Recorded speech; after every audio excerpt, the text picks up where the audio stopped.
Kita semua belajar sejarah Melaka. Bermula dengan seorang lelaki bernama Parameswara.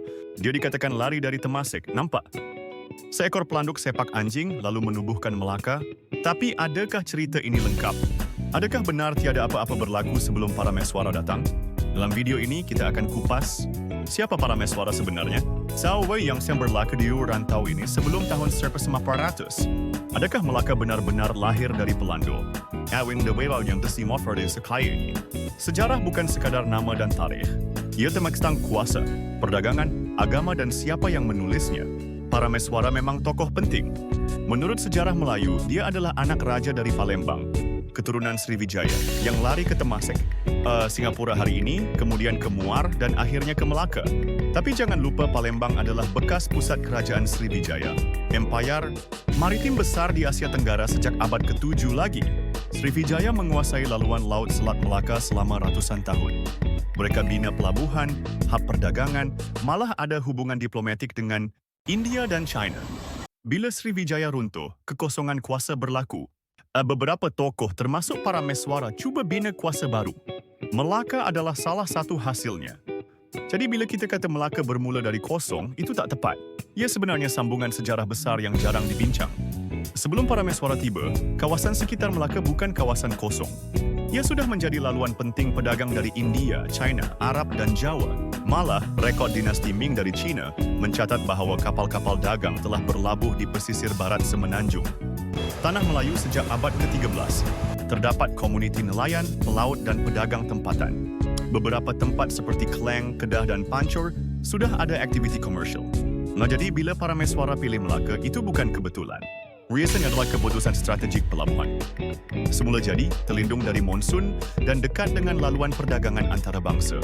Dia bukan nampak pelanduk terus buka negeri, dia nampak peluang emas. Parameswara juga bukan satu-satunya tokoh yang mencuba menubuhkan kuasa baharu.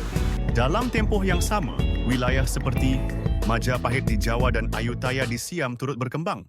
Malah Majapahit pernah cuba menguasai Temasek dan mungkin menjadi sebab Parameswara lari dari sana. Tapi apa yang unik tentang Parameswara ialah kebijaksanaannya dalam beradaptasi dengan persekitaran baru.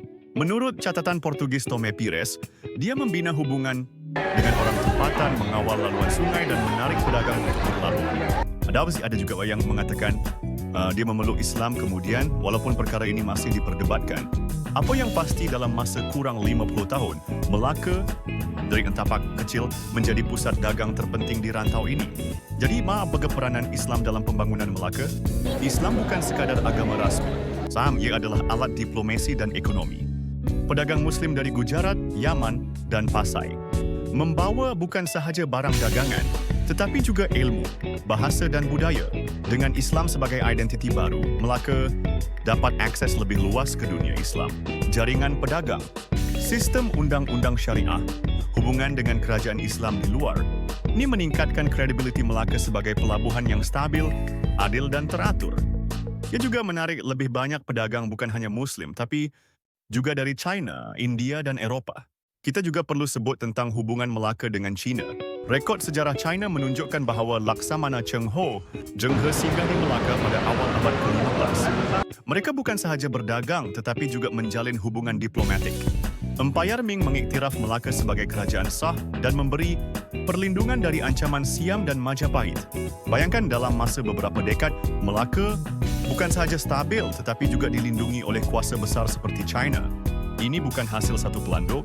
Puskam adalah hasil strategi, pengaruh dan kebijaksanaan geopolitik.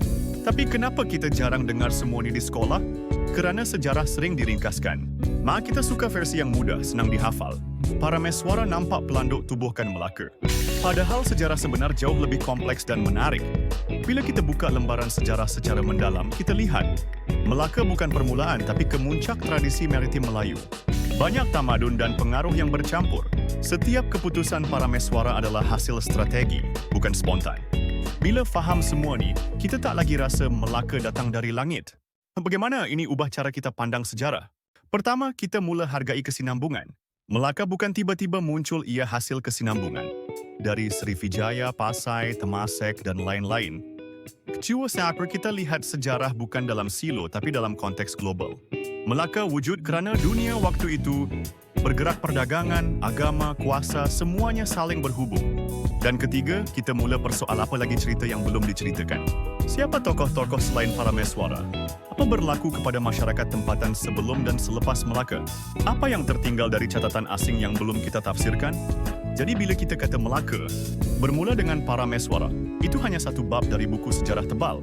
Nah, dan kita perlu baca keseluruhan buku, bukan hanya satu muka surat.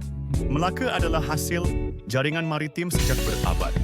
Pengaruh pelbagai tamadun, keputusan strategi yang bijak, perubahan agama dan budaya, hubungan diplomatik antara bangsa.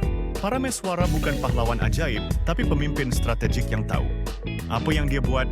Bila kita faham ini, kita mula hargai betapa hebatnya sejarah rantau ini dan betapa berakarnya kita dalam dunia.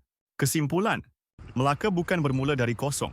Ia adalah kemunculan semula kekuatan maritim yang pernah dominan di Nusantara. Parameswara penting, ya, tapi bukan satu-satunya pemain.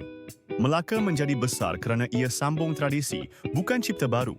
Dan tugas kita hari ini ialah membuka semula kisah yang lama disingkatkan, supaya kita tahu asal musuh sebenar, bukan hanya versi ringkasan. Terima kasih kerana menonton Jejak Nusantara. Kalau anda rasa video ini membuka mata, tekan like, tinggalkan komen, dan jangan lupa subscribe.